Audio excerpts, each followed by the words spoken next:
Yung bagong PPP code natin, effective noong December 23, 2023, ay naipatupad. So this means na nabuwag na rin yung ating mga ordinance on the PPP ordinance.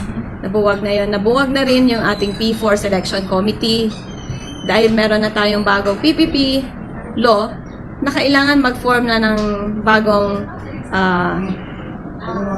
bids, parang PBAC.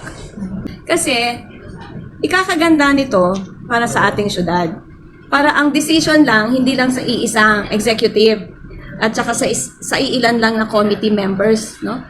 This one now will be decided by our City Development Council and City Council, ang Sanggunian. At palagay ko mawawala na rin yung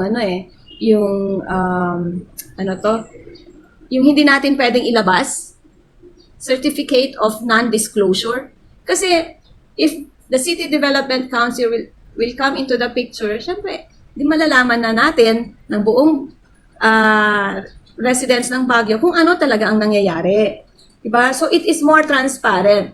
That is the real good governance. The real governance. Being transparent. Hindi yung nagde-decide lang ng ilang tao. So, advantage po ito sa mga residente ng Baguio. Advantage din po ito sa mga gustong makiswiss challenge. Tama po ba? Yes. Advantage ng mga magsi-Swiss challenge kasi it's giving you more time to come up with yung mga proposals ninyo. At yun nga lang, alam mo, minamadali eh. Minamadali yung pagbigay ng certificate of successful negotiation. Paano niyo po nasabi yun?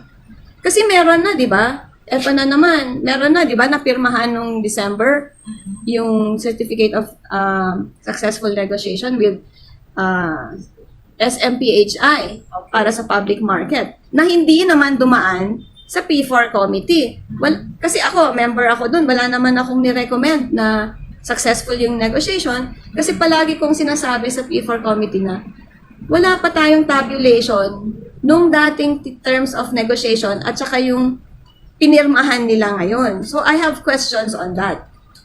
For me, kasi meron one particular item doon na yung terms of negotiation should pass through the approval of the vendors of the public market. Oh. O, bakit nabigyan na sila ng successful terms of negotiation? Meron pa, hindi lang yun, marami pang items na hindi na take up. Kaya, kami sa P4 committee, hindi pa namin nire-recommenda. Bakit pinirmahan na nila? Nagkaroon na ng pirmahan. Na naman, minamadali na naman. Yan. Sa kakamadali nila, salamat Presidente BBM at gumawa kayo ng bagong revised law ng PPP because this will now benefit the city of Baguio, mga mas beneficial to our constituents. Kasi ito, lahat na ng PPP projects will not only be decided by a few, but it will be decided by the whole community.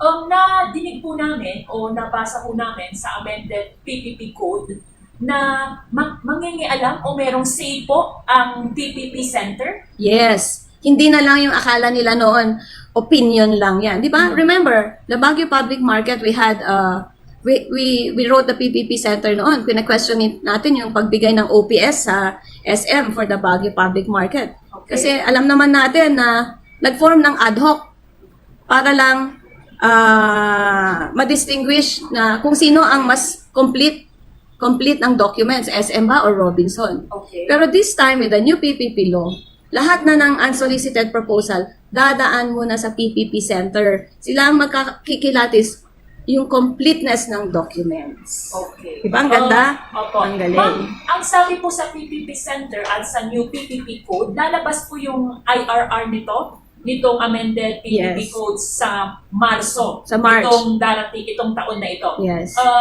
Kamusta po yun kaya? Paano po yung paghihintay natin doon? Meron tayong interim IRR Okay. na sinubmit nila. Meron tayo noon. Kasi ang gusto naman nila, hindi naman tayo magiging go back to zero, no? Okay. Sa mga ongoing negotiations. Pero dahil wala pa naman tayong na-approve na na project. Wala naman tayong contract pa. So lahat ito will be subjected to the new PPP law. At mas ano ako doon, kampante, kasi talagang it is really for the good of the people of Baguio. Example, yung unang-una pala, nag-submit ng unsolicited proposal, tapos bibigyan na nila ng OPS. Mali yun. Sa new PPP code, negotiation muna. O, before any OPS. Kasi yung mga nabibigyan ng OPS, original proponent status, ang yabang na nila, yung demands nila, kailangan tayo pa ang mag-adjust. Which is wrong. Parang yan, yung mga gusto nila, yung number of years, ito. Parang the OPS gave them the authority to demand. Which, ang ganda ng bagong PPP law ngayon, mauna muna yung negotiation and ipepresent ito sa City Development Council. Yung Local Development Council will now recommend its approval to the City Council. Sino-sino po yung mga under sa CTC? Di ba mga barangay captains, mga different barangay captains, yung mga representatives from the different sectors, Okay. or different organizations who are registered in the city, mga NGOs and government agencies, may mga nandyan. Kaya, di ba ang galing? That is true transparency. Oo. Okay, so do you have any message more po sa ating mga constituents in the City of Baguio regarding po sa redevelopment sa Palengke at iba pa pong mga proyekto na binabalak po ng ating gobyerno o lokal na gobyerno ng Baguio na i-under sa PPP? Yes. Actually, the City Council now is we invited the PPP Center kasi hindi lahat ho ng mga konsehal or hindi kami lahat updated pa sa bagong PPP law. So, we need an in-depth study of this PPP law and we will be inviting the PPP Center.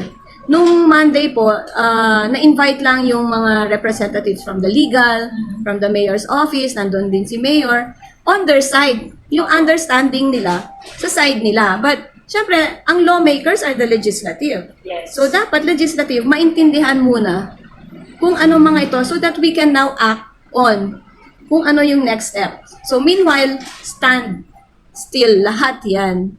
Let's wait for the City Council to come up kung ano yung mga next step. So, everything now lies with the City Council because this is a law and how to implement it.